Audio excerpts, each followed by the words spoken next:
Good evening, friends, families, and teachers. It is a privilege to be here at this podium speaking to you today. I couldn't have done it without all the support that I have received throughout these years. I want to start off by saying thank you to my mom and Jose for being the backbone in my life and always encouraging me to push to grow into a strong person just like they are. I will never fully understand the sacrifices that my parents have made for me to be here standing in front of all of you.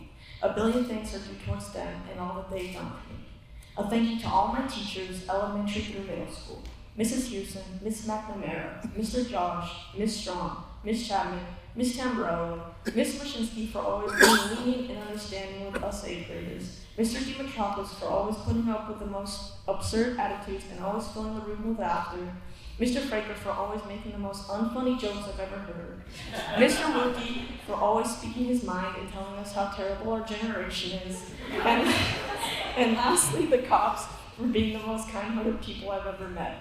And even though many of them aren't here anymore, I want to mention the teachers who are no longer working at the school, but who have had just as big of an impact in my life.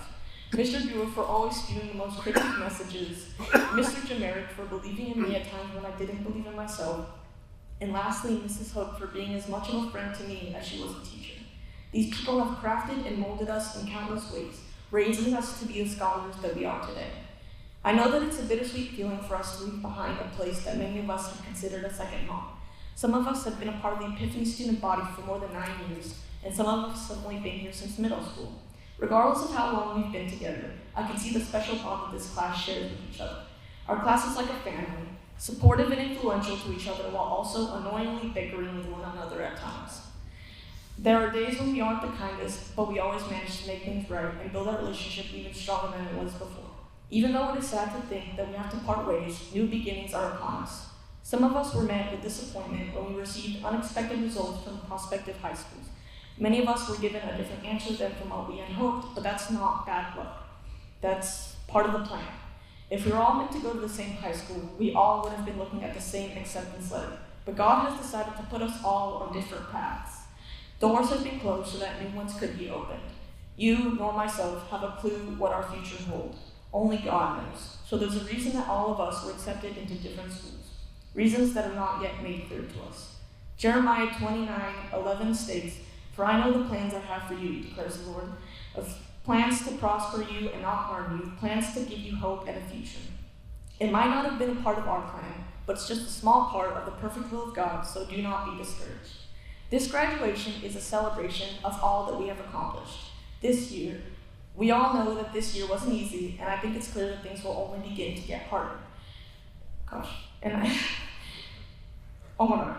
high school. Throughout these past months, we have been met with unforgettable moments and bumps in the road. There were times on our Washington, D.C. trip when we would laugh about meaningless things and giggle till we ran out of breath, and times when we would get in unreasonably heated arguments over unreasonably silly things. But here we are. We've made it. You should all be proud of yourselves, and as big as this milestone is, it is only the beginning of our journey. God has guided you all this far, leading you through all of middle school and all of your years before that. Surely we can have faith that He will continue to lead you down the right path. This new beginning will be hard to handle at first. Academics, extracurriculars, sports, etc. But always remember to make a place for God in your lives. Do not let your focus falter. Our theme verse this year was Hebrews 12:1-3. And let us run with perseverance the race marked out for us, fixing our eyes on Jesus, the pioneer and perfecter of our faith. I encourage you all to keep this verse close to your hearts throughout these next few years. Remember these words as we navigate through this terrorist maze called high school. Everything will be unfamiliar and possibly scary, but don't forget that our God is there for us, and through Him, nothing is impossible. I know that you will all thrive in your new environments, being the people that you are. I wish you all the best of luck. And my last reminder to you all is to stay gold. Thank you.